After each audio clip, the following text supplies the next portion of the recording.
All right, another question we had, complete different topic, was about education and being a spec ed teacher. So this person is a special education teacher, and she passed her exams in December. So first off, congratulations.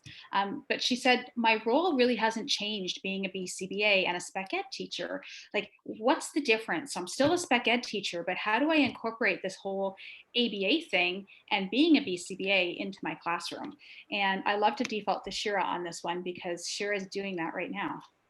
Yeah, and I love this question. To me, it's like almost not even a question. I'm like, wow, there's like so much value that a BCBA can provide to special education and to running a classroom. So I think that that's amazing and huge. Um, and I think that the reason she probably had that question is because a good special education teacher is probably already doing a lot of the ABA strategies. So it's probably like, yeah, you're probably not doing anything different, because if you were interested in ABA before and you were running your classroom based on that, then you were already doing it. But a lot of classrooms is very novel too. So when I think of ABA in a classroom, and I work with a lot of BCBAs who run classrooms, who are teachers, and they're the best teachers because they just get so many things about the classroom and about teaching, especially kids who need a little bit of special education. So I think of, visuals, visual schedules, having there be teaching with lots of visuals. So your circle time isn't just circle time, but you're also having pictures and books and stories and music, and having it be very, multi-sensory is very important. So the visuals are huge. I think of the ability to just take a big task and break it down into smaller tasks, which is a huge ABA skill.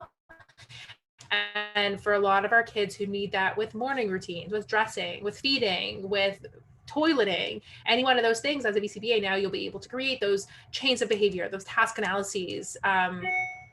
If it's a preschool classroom and toilet training is a part of that, like, who does that better than us? Like, we are the champions of toilet training, and your life will be so much easier because now you have this background.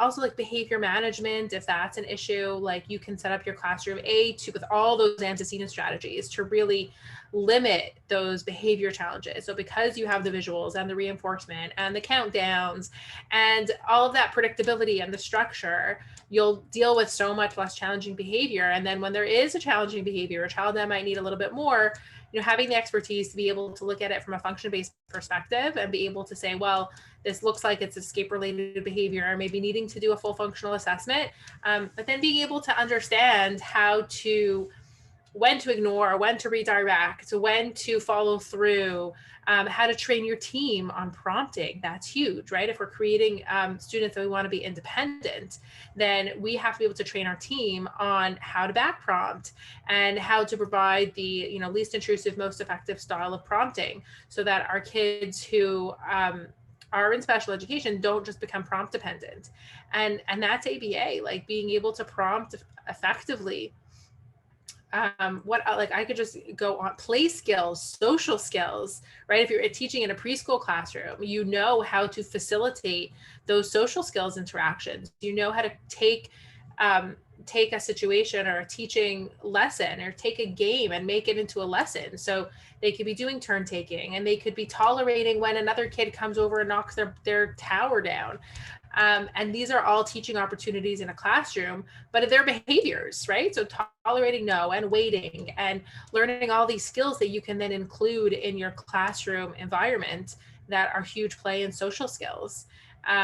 It's endless. And I think it's the best combination of our ability to teach using ABA strategies, but put it into a real life, practical, learning environment. We actually are going to come out, one of our podcast episodes, and that one of our first few episodes are talking about a teacher who does exactly this. And she runs a classroom based on these ABA strategies. And I think it's just such a great application of ABA. And some of us at least are so used to ABA happening like in a vacuum, where it's like, I teach my kid these skills, they do amazing, but I put them into the world. And who knows? Like, maybe they do well, maybe they need more support, but like that generalization piece is so hard. Where if we can find a way to merge the two, and at least here where we are, it's very hard. Like those are two very different areas and domains. But if you can merge those two fields of education and early intervention so that they're happening simultaneously, I just think there's so much more potential for the kids. that was long. Okay. I just put an article into the chat for anyone who's interested. Again, it's Gregory Hanley. But before he did the My Way stuff, the tolerance and delay, he actually did a whole bunch of preschool work, and that's exactly what he did. Is he was in preschool classrooms, and he wrote an article called "Evaluation of Class-Wide Teaching Program for Developing Preschool Life Skills." And he's got a whole 12-week curriculum in this article, and it's awesome. So skim the article, but go right to the back where that 12-week program is. I feel like it's Alcohol Anonymous. It's a 12-week program, 12 steps. No, but it's preschool, and it's really great. He's got some really great stuff in there, and I think that Hanley is so super smart, and everything he does is phenomenal. But because he's come out with his tolerance and delay that is so needed, and that's what he talks on the most now, I feel like his earlier work, like this is 2007, gets swept under the rug a little bit, and it shouldn't. Like, we should be putting this stuff out, out forward, because a lot of people are teachers in classrooms, and they should see this.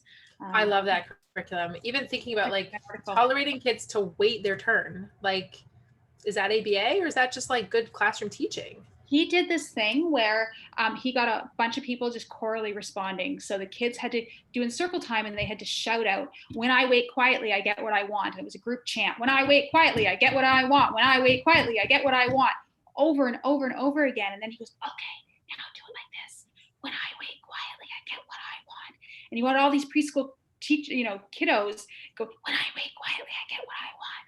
All these students are doing that. And then all of a sudden, he's got his finger over his mouth, and the kids are bopping around with a group chant in their head. So then when they do line up for the water fountain, or they're lining up at the door for whatever, you can see all these kids going,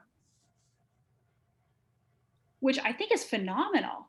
So he's got some really great gems in there. So take a look at that article, even if it's just a skim through. But it's really awesome stuff. So those of you who aren't on the chat and can't see it, just look up "Evaluation of Class-Wide Teaching Program for Developing Preschool Life Skills." I think I put into Google search Gregory Hanley Class-Wide Teaching Program, and it'll come up.